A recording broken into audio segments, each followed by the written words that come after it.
hope I can do something for you guys to maybe learn something different, technique-wise. You know, in dremeling it's a case of each one has got his own style. You know, Kathy has got a style, I've got my style, Anthony's got his style. So there's no wrong style. I'm just one that likes to go into a tree, hollow a tree out, make uros all over the tree. That's what I like to do. Robbie, quick one. What's an uro for the people that don't know? Basically, that's where you go into a tree like that. There's half done uros into the trees. I would like Anthony just now to give us a little bit of history on this tree before we start dremeling and cutting on this tree. He's got a few ideas with it in future, so I would like to see this tree in a few years' time, which I reckon could be a very good tree. So yes, starting by dremeling, we in the Eastern Cape haven't got a big dremeling group there, so it was by trial and error that I started off, and yes, messed up quite a few olives, messed up quite a few white stinkwoods, but that's unfortunately the way we learn, and this is why they say that the only difference between a good master and a beginner is the master has made more mistakes. That's the only difference between the two. And you know, you can take a tree like this and start off, and halfway through the tree you actually see you've messed up the tree, and that happens. You know, it's not impossible. I've seen how many good guys in this country doing demos, bending a branch and snap the branch off. I heard you guys talking about some guy that broke a tree basically in two. So it happens, so mistakes do happen, and you've got to just work around those mistakes. And it's the same with dremeling. You make a mistake, you work around it, enhance the mistake, make something out of your mistake.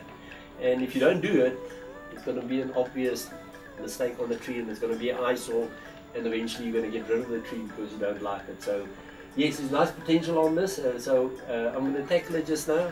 But what I was thinking with this tree, because it's been so badly hollowed, is to draw the center portion of the tree out completely, that there is no wood there. Now there's enough roots around the side. Kathy says she's cut the root ball off of this, and there's enough roots along the side. So what I thought is taking that concept and cutting this into strips. So cutting right the way through, and then taking this base and opening it up, that this base from there comes out like that. Okay, so you mean that it will naturally move that way, or you want we're going to force physically it open. force We're going to jack it open. Okay. So that instead of it being just like that, like this piece will move. So you'll have to out. split it then? Yeah, so you've got to split it into sections and then move it out. Almost like that tree in Avatar, where all the roots must come from the sides and the center is most completely open. So that was an idea to do it because, you know, it was pretty much buggered up. But when I spoke to Robbie, he's had some nice ideas as well. So to do that as first phase, I'm very happy with, and then if we want to do that at a later stage, we can as well. It's a technique I've never tried, but we can maybe go ahead and work on it in one of the seasons. okay, what we're looking at is we're sitting here with a branch over there. It's actually doing this tree no justice. It's a hollow tree.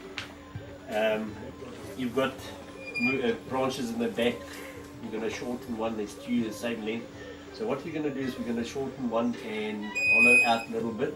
But the one here in the front, you can see is not really doing this tree any justice at the moment because it's hiding everything behind it. Because at the end of the day, we'll see where's the front of the tree. It's going to most probably be this side, but as soon as we do that, we're hiding the branches in the back there. So what we're going to do is we're going to just get this one off first.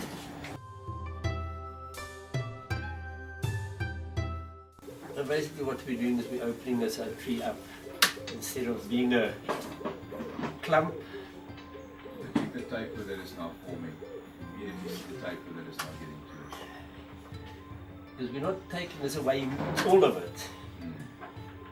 Because if we do take this away completely, we're creating a hollow area in the center of this tree, which you don't really want either.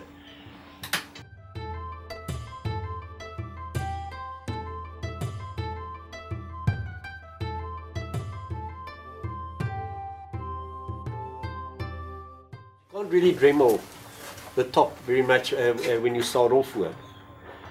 So because you don't know where it's going to shoot, but down here you can do whatever you like already that you've got an idea with. So that's what I try and do, is try and Dremel out everything beforehand.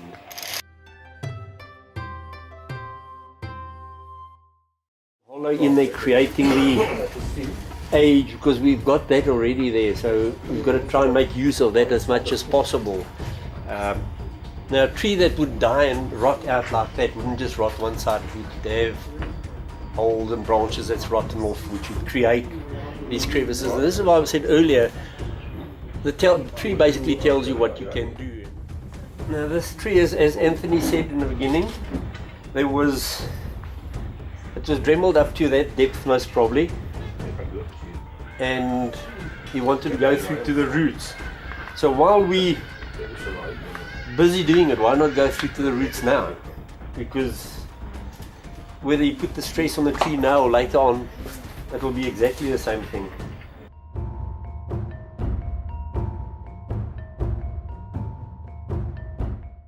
So what we've done now is we've created a hollow through into that area over there. We're going through with this that we've got here. We're going to go straight into that as well, because this tree would be best to have totally a hollow inside. Now if you just got a hollow on the one side, I always say what you do at the bottom is got to carry up into your tree. So we've got this, so what we're going to do is we're going to create these crevices in here from the side, taking it up into the tree, and then start carving, doing the carving work from the top. But at the moment you can see the basics are here, hollowing it out.